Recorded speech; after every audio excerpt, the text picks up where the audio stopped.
Well, that is a story that we are following keenly, and the senators have just gone on a break. They'll resume at 2:30. But of course, we'll be bringing you blow by blow of that coverage in our subsequent bulletins. So please do stay to KTN.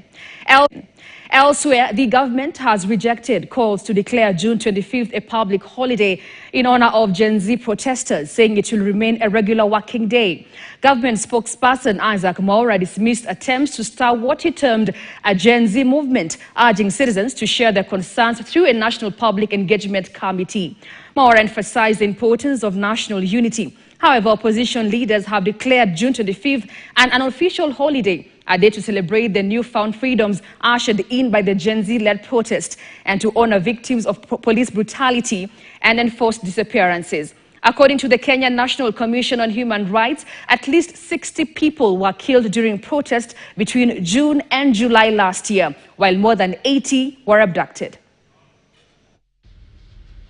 We will not allow people to celebrate tragedy just because they want to make political scores.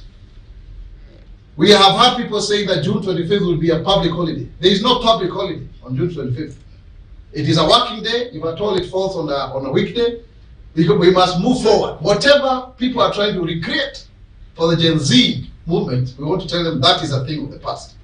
We are united. If you have any views, please go to the committee. They are moving around the country. Present your views and we will discuss, because our country must stand together. Kenya itainuka, Kenya itasimama, Kenya itanawiri pamoja na uzalendo.